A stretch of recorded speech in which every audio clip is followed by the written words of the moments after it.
सिरसा जिला केंद्रीय सहकारी बैंक के पूर्व चेयरमैन चौधरी सुरेंद्र नेहरा ने कहा कि केंद्र की मोदी सरकार द्वारा लाए गए तीनों अध्यादेश बिल्कुल किसान विरोधी हैं।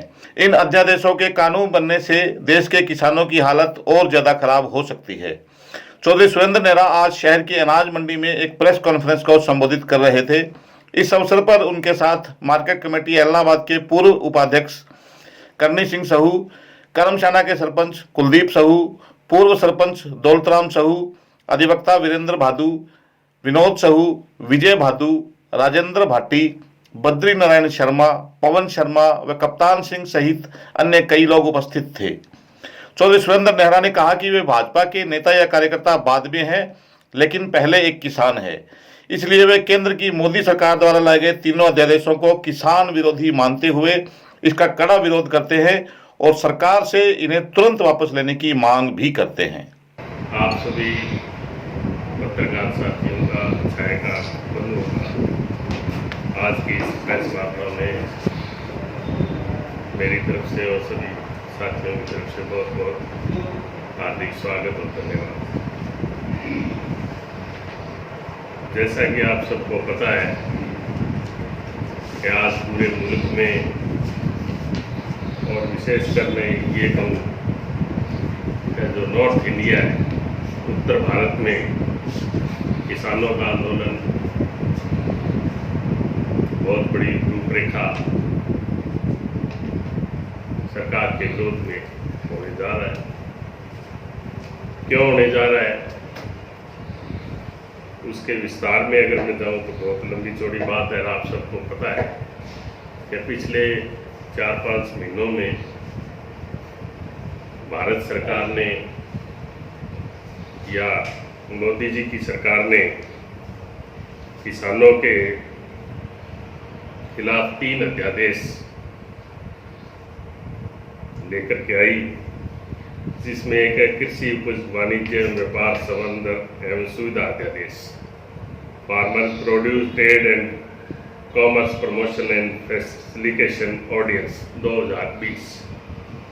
दूसरा है मूल्य आश्वासन पर किसान समझौता और कृषि सेवा अध्यादेश 2020। तीसरा है एसेंशियल कमोडिटी एक्ट 1955 में संशोधन किया है, जो कि किसानों के खिलाफ बड़ी भारी केंद्र सरकार ने ये रचना रची है, जिसके विरोध में आज किसान आड़ती एसोसिएशन के सभी सदस्य और जो मंडी में जो जितने लोग काम करते हैं उन्होंने आज विरोध प्रदर्शन के तौर पर पूरे भारतवर्ष में सरकार का विरोध कर रहे हैं कि अभी इन अध्यादेशों को वापस लिया जाए। क्यों लिया जाए? इसमें किसानों के हित की एक भी बात है। एक तरफ सरकार ये अध्यादेश ला रही है और एक तरफ कहते हैं कि हमें इसमें वो मिनिमम स्पॉट प्राइस पे फसल खरीदेंगे। तो ये दोनों बातें एक दूसरे के विरोधाभास की स्थिति में है, इसलिए विरोध हो रहा है। अब मिनिमम स्पॉट प्राइस का इन तीनों अध्यादेशों में कहीं जिक्र नहीं है, इसलिए विरोध हो रहा है। क्या पता ये कानून जमींदारों के लिए भविष्य में क्या पता अच्छे साबित हो, लेकिन मौजूदा स्थिति में नहीं है, इसलिए विरोध हो रहा है। तो मैं सरकार से ये निवेदन करूंगा, केंद्र की सरकार से, मोदी जी की सरकार से, कि इन तीनों अध्यादेशों को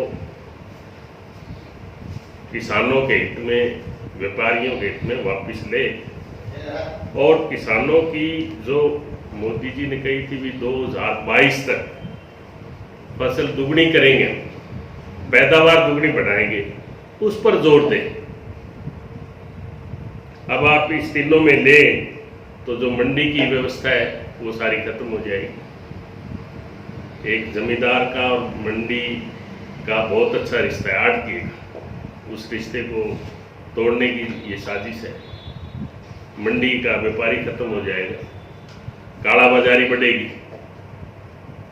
जो ये एसेंशियल कमोडिटी एक्ट में कई चीजें बात की है इस एक्ट से, उससे काला बाजारी बढ़ने की स्थिति में, क्योंकि जो मुनाफाखोर है, व्यापारी जो इस काम को करते हैं मुनाफाखोर, ये या स्टोर ये कह देते हैं वो अपना कम कीमत पे सामान खरीद के स्टोर करेंगे और भारी मुनाफा कमाएंगे। लेकिन जमींदार को तो वो चीज़ नहीं मिलने वाली, एमएसपी का कहीं जिक्र नहीं है। तो ये सारी बातें देखते हुए सरकार को ये तीनों अध्यादेश वापस लेने चाहिए और किसान के हित की बात करनी चाहिए। इतनी बात मेरी तरफ से है। मैं इस तीनों अध्यादेशों का पुरजोर पर विरोध करता हूँ और किसान के हित में खड़ा हूँ। धन्यवाद। एक सर पिपली के अंदर जो हुआ 10 सितंबर को, वहाँ पे किसान गए थे इसी मुद्दों को लेकर जो आप बात कर रहे हैं, वहाँ पे गए और वहाँ पे लाठीचार्ज हुआ भी है, उसकी वीडियो भी वायरल हुई है, वो कुछ आया हुआ है। लेकिन अपने प्रदेश सरकार के कुछ मंत्री हैं वो कह रहे हैं कि वहाँ पे हमने नहीं किया लाठीचार्ज, तो इसके बारे में क्या कहना चाहोगे? प्रदेश सरकार के कुछ मंत्री नहीं जी, माननीय गृह मंत्री जी कह रहे हैं लाठीचार्ज नहीं हुआ जी, और माननीय उप मुख्यमंत्री जी कह रहे हैं लाठीचार्ज हुआ है। मैं उसकी निंदा करता हूँ जी। तो आप देखिए कि हरियाणा सरकार में ही आपस में असमंजसता की स्थिति है जी, तो हरियाणा सरकार की व्यवस्था ठीक नहीं है। जी, हरियाणा सरकार आज हर मुद्दे पर फेल है।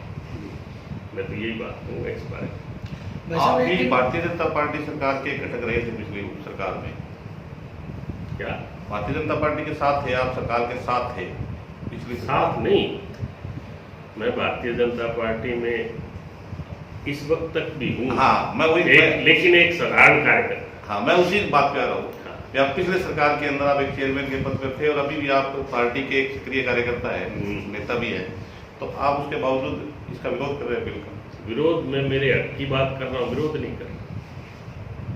मेरा सबसे पहला मुद्दा जमींदारा है। जमींदार मैं खुद हूँ, मैं जमींदार का बेटा हूँ। जमींदारा मेरा पेशा है, खेती करना मेरा अधिकार है, इसलिए विरोध कर। प्राइम मिनिस्टर ने खुद कहा है भी एमएसपी रहेगी, उसके बावजूद किसान विरोध कर रहे हैं। भाई कहने को मैं कहती हूँ भी प्राइम मिनिस्टर से ऊपर तो फिर क्या घोषणा हो, जब प्राइम मिनिस्टर खुद ये क्लियर कर रहा है। भाई लोकसभा में जब 3 अध्यादेश पारित हो गए, एमएसपी का तो वो चिट्टे ही नहीं रहा। एमएसपी या तो इसमें कहीं लिखे, किसी कागज में कोई लिख के तो देना, इसमें किसी में तो एमएसपी का वर्ड कहीं है ही नहीं। ठीक है, माननीय प्रधानमंत्री जी ने ये बात कही है भी एमएसपी रहेगी, मान ली, लेकिन भविष्य में पता नहीं जमींदारों के साथ क्या हो, उसका कौन जिम्मेवार होगा। इसमें लिखित में कोई बयान दे, लोकसभा में बोल ले। लोकसभा में अगर प्रधानमंत्री जी बोलते हैं तो एक तरह का कानून है, लिखने की जरूरत नहीं है। बार बयान कुछ देर लोकसभा में कुछ बयान दे तो फर्क है बात। तो एक सर ये देशांत के बारे में जो बात आ रही है, जैसे लोग इसके अंदर देशांत के अंदर देवीलाल जी का चेहरे को देख रहे हैं और लोग किसानों की खासकर बहुत सी उम्मीदें हैं इनके ऊपर, और जो पीछे लाठीचार्ज हुआ किसानों के ऊपर, जहाँ जो आप किसान इसका विरोध कर रहे हैं अध्यादेश का, तो इनका क्या स्टैंड होना चाहिए आपके हिसाब से, अगर आपके नजरिए से देखें?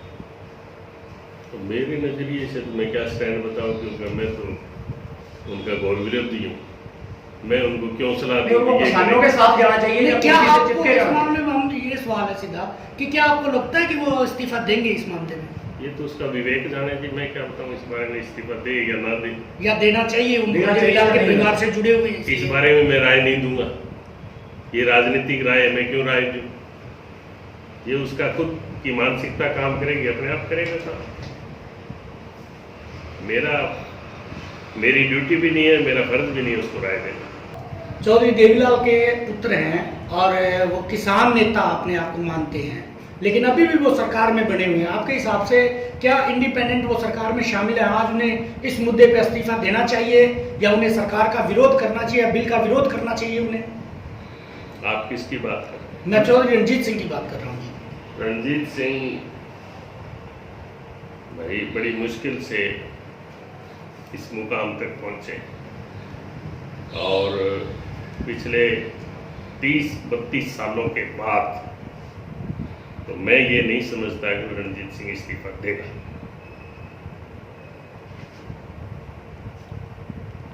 आपके हिसाब से देना चाहिए कि नहीं देना चाहिए? मेरे हिसाब से तो उसको कुछ नहीं करना चाहिए, घर बैठना चाहिए। मेरा हिसाब नहीं चलता, ये अगले की राजनीति हाँ। है। नहीं, मतलब सर कहने का ये है कि वो नेता ऐसे हैं जो किसानों के नेता कहते हैं। आज किसानों के अंदर अगर बात आई है तो उनको किसानों के साथ रहना चाहिए या कुर्सी से चिपके रहना चाहिए, साथ ही है। किसानों देवलाल के के- बेटे वो भी हैं। चौधरी देवीलाल जी के परिवार से किसानों का नेता चौधरी देवीलाल जी थे। हाँ, ये बात बिल्कुल। आज किसानी के नाम पर हर आदमी दम भरता है और सरकार में शानो शौकत से रह रहे हैं। जी। वो किसानी की बात झूठे फ्रेम कर रहे हैं। मेरा तो कहना ये है, अगर आप उसकी जगह पर होते आप क्या करते? मैं इस्तीफा देता, विधानसभा से भी देता। और बोलो।